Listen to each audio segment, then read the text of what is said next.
Good day, welcome to our course TOU 045 or Legal Aspects in Tourism Hospitality Industry. So for today's discussion, we'll be discussing about the introductions to law on tourism and hospitality, part 1. So at the end of this module, you should be able to define law, constitution, treaty, and jurisprudence. 2. State the characteristic and kinds of laws. Distinguish between tourism laws and hospitality laws, and of course, to identify the national territory. But before anything else, we should define what is law, because in our industry, it is inevitable that we encounter laws in our or in all parts of our industry. Like for example, if you want to put a business, you should know the legals, and kailangan alam mo yung mga legal replications, mga legal documents, considerations before putting up business. Because in our industry, marami tayong mga kino-consider, especially when it comes to financial, the manpower or the people, and yung mga contracts na pinag-uusapan natin. It has something to do with the laws. So, first, let us identify or define what is law. So, in our subject, we are trying to learn the law. In particulars of law, we will be differentiating the different kinds of law, especially in hospitality and tourism industry.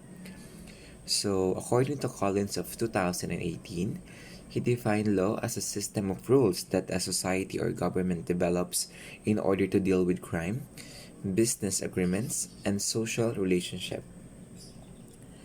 As mentioned by Collins, Collins of 2018, sabi po dito na ang law daw ay may meron tayong, ito yung mga sinusunod ng ating society, which are being monitored with our government. Ibig sabihin lamang po nito, ang law po, meron po tayong mga tinatawag na karampatang parusa para sa mga nagkakasala, especially when it comes to business agreements. Like for example, meron ba nagkaroon ng mga breach of contracts, mga social relationship na tinatawag natin na law. And sabi rin ni Webster of 2018, he defined law, or it defines law, a binding custom or practice sa community. Ang ibig sabihin lamang po niyan, it is sometimes a custody or mga procedures na kailangan natin ginagawa, or madalas na ginagawa natin. However, ibig sabihin, it is binding. Kailangan po natin siyang sundin. Kailangan gagawin natin siya kapag meron mga hindi sumunod sa batas po natin. It is actually a rule of conduct or action prescribed or formally recognized as binding or enforced by controlling authority. Controlling authority, ito yung mga government natin. Sila po yung mga nagpapataw ng mga karampatang parusa or mga hatol na pwedeng gawin if ever meron tayong mga na hindi nasunod na batas, or meron tayong mga nalagpasan na batas.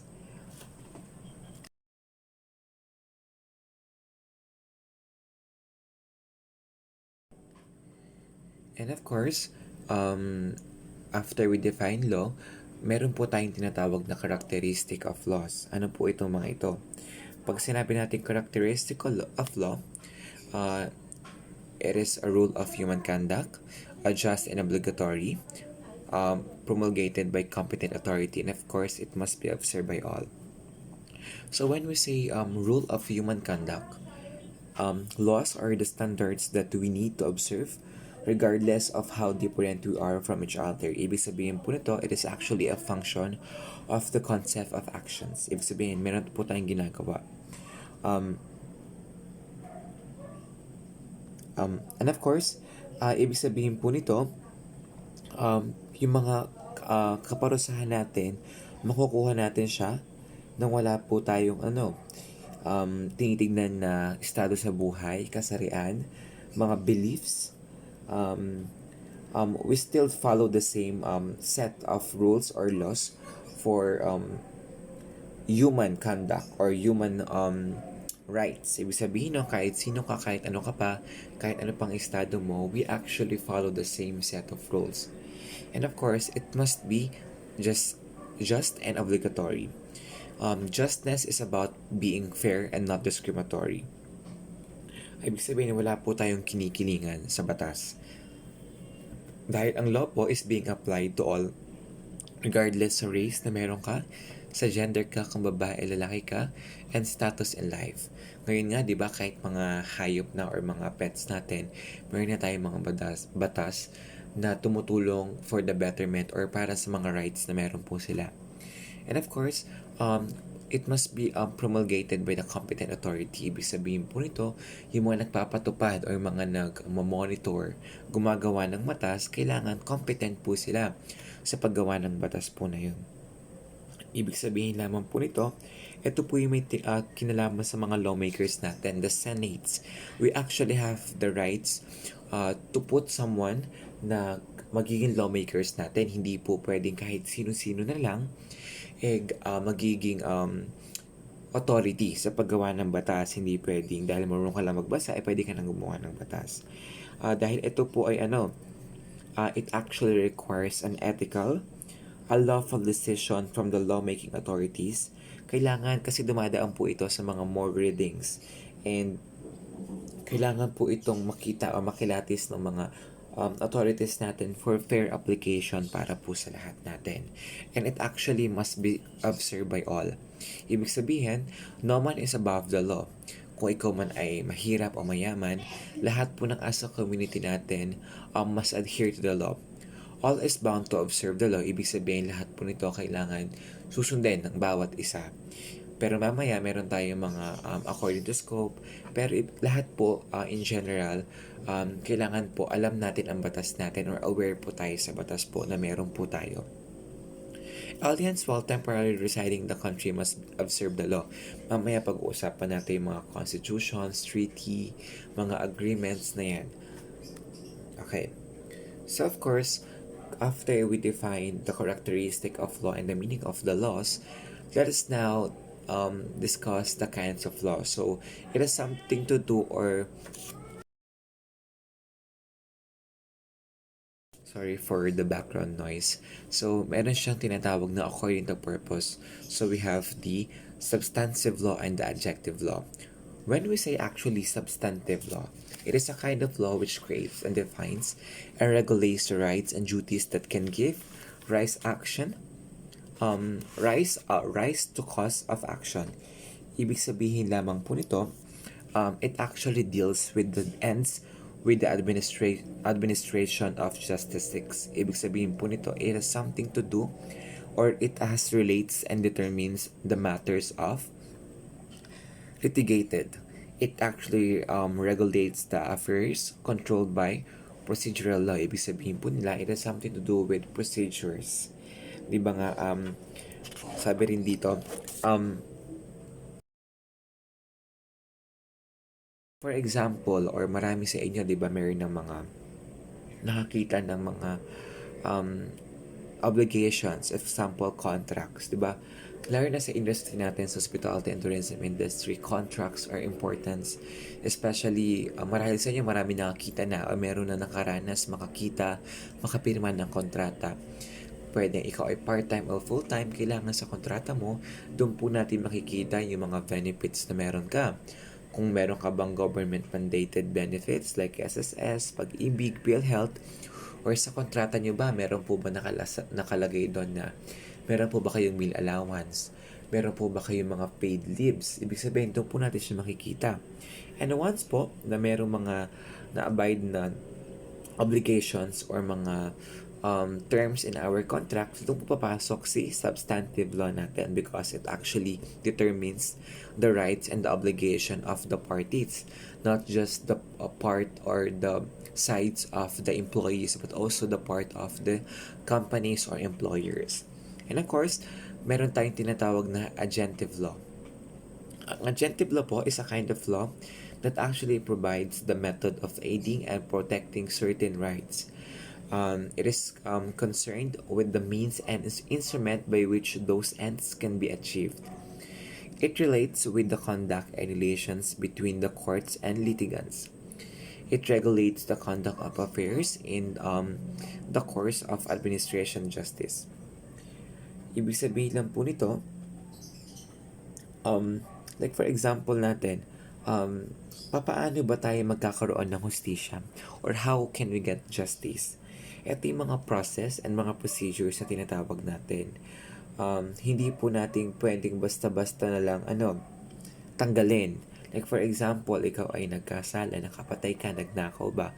Ano po ba yung mga process or procedure para makakuha ka ng batas or mga tawag dito, meron kang parang first line of defense when it comes to law. Ibig sabihin, ikaw ba ay nakapatay, nagnakaw ka ba? Ano ba yung mga procedure kung paano natin makakuha yung mga justice na meron po tayo?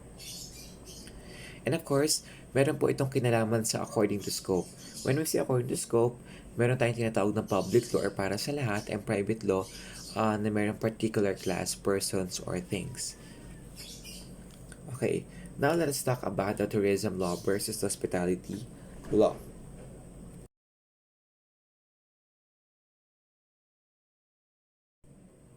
Okay, so basically, pag sinabi po natin na the law in tourism kasi may be defined as combination state, local, and international laws that actually controls the different facets and function of the travel industry. And according to the United Nations World Tourism Organizations, meron po tayong, it actually has maintained that tourism laws are necessarily to provide regulatory framework for proper development and management of tourism activities to aid in the conservation of natural resources and preservation of cultural traditions. Ibig sabihin, ano po yun? May kinalaman po ito sa kaya nga tayo mayroon mga subject na sustainable tourisms because in law of tourism, we actually talks about or tackles about the law when it comes to protecting the environment, the spaces, the lands, the landscapes, and of course, meron din ito kinalaman sa mga culture natin on like for example, meron ba tayong mga batas na kung saan nagsasabi na we should not develop or wag nating papakailaman yung mga lugar na merong significant value, significant historical values sa bansa na meron tayo. Pwede ba natin siyang i-develop, i-innovate, something like that. And pag sinabi natin naman, or on the other hand, when we say hospitality law, it deals with food service, travel, lodging industries. It is actually applicable to the industries nuisance of restaurants, hotel, country club, bar, spa, and related industry. It embraces the extensive collection of laws like contracts, torts and damages, labor, and lot more. Okay.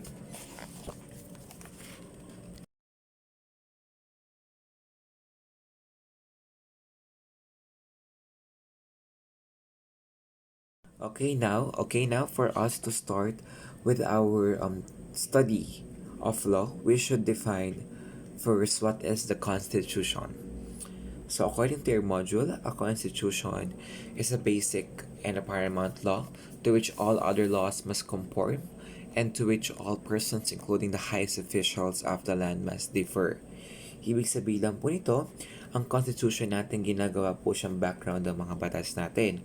It is actually the backbone.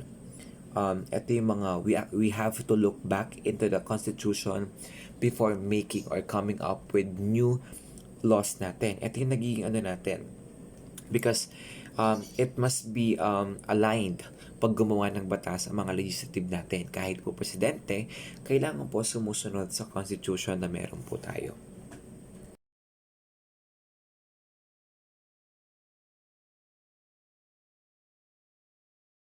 And pag sinabi natin constitutional doctrines, it must be remain steadfast kahit anuman po yung mga tides of time, kung mga pagpapalit-palit ng henerasyon, it cannot be simply made to sway or to sway and accommodated the call of situations and much more, tailor itself to whims and comprises of government and the people who runs it. Sabi rin po dito, ang constitution daw po natin, it is supreme among all the laws of the archipelago. Sabi ko nga sa inyo, ito yung nagiging basihan po natin. Kailangan lahat ng batas dumadaan po or nagbe-basis po tayo sa constitution na meron po tayo. It is the basic principles of law of nation. Yung nga sabi ko, it is the backbone in making laws with our legislative natin.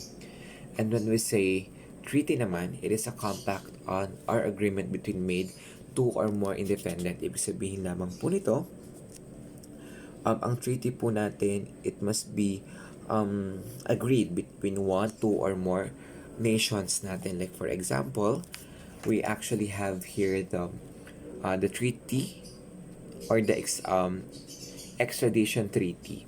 Ang extradition treaty po natin, ano po siya? It is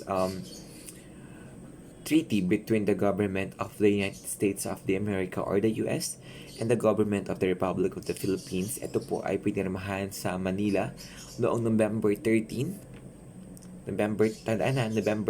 of 1994. Once again, ang extradition treaty or extradition treaty was signed in Manila noong November 13, 1994. It is actually an international agreement in which the request states agrees at the request of the requesting states at the under specified condition to turn over persons who are within its jurisdiction and specified conditions to turn over persons who are within the restrictions who are charged with crimes against or fugitives from the requesting states. Ang extradition treaties can be bilateral or multilateral. True, until recently the United States shows little interest in negotiating multilateral agreements dealing with extradition. Ibig sabihin lang po ito, like for example, sabi ko nga, ang treaty ay agreement between one or two countries or nations. Like for example, yung extradition treaty natin.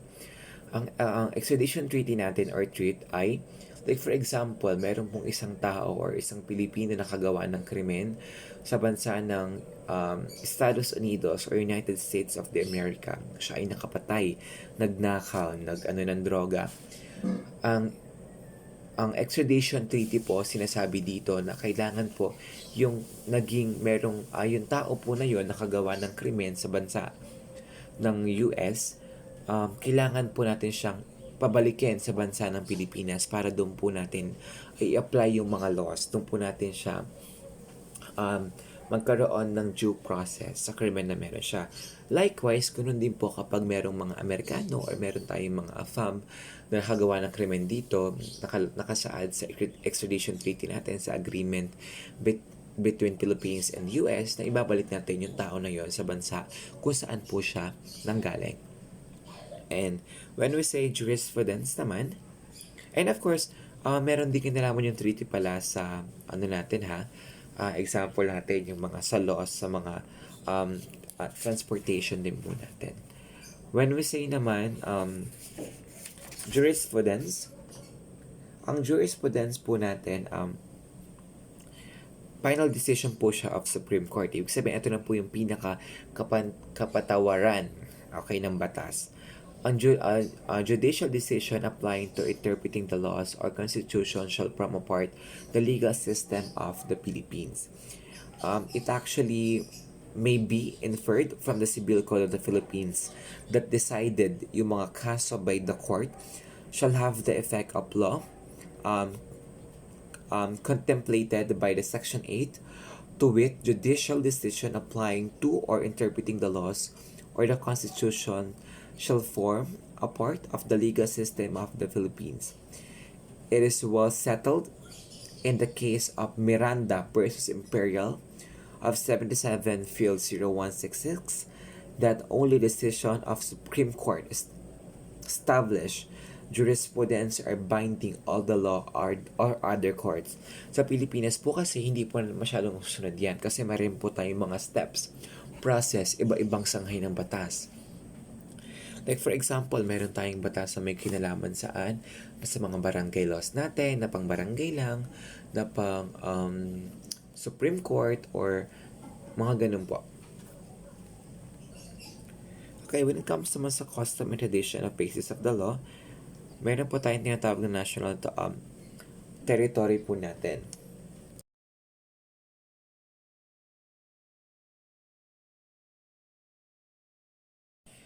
Pag sinabi natin na customs and tradition as basis of the law, ito yung mga customs and traditions are also considered as the basis of law, which also form part of the Filipino legal heritage as enshrined in the 1987 Constitution. It specifically provides that the state shall recognize, respect, and protect the right of indigenous culture communities and to preserve and develop their cultures, traditions, and institutions.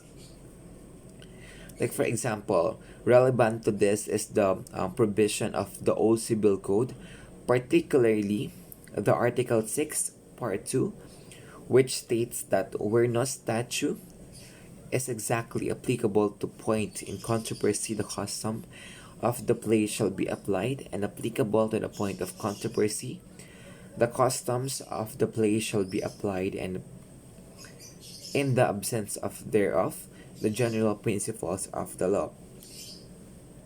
Meron tayong tinatawag na national territory. Like for example natin, it is important to include this book, the National Territory Provision under the Article 1 of 1987 Constitutions, since one of the factors to be taken into considerations in establishment of hotels, travel agency, and related establishment is the location of the businesses or the business or its territorial jurisdiction. It is imperative to define as specifically as possible our nation's territory to make known to the whole world the areas over which we assert title or ownership to avoid future conflicts with other nations. The authorities believe that the exercise of power is territorial in character, and as a business owner, kailangan po natin or isa po sa kailangan natin malaman is the bounds over the customers and the other prospective customers. In Article 1, Section 1 of the 1987 Constitution, it provides that the national territory comprises the Philippine archipelago with all the islands and waters embraced therein, and all the other territories over the Philippines has sovereignty or jurisdiction consisting of the terrestrial, fluvial, aerial domains, including the terrestrial sea, sea-based, and subsoil. Ito po yan. Sabihin, may kinalaman po yan sa aerial, terrestrial land, and fluvial water po natin.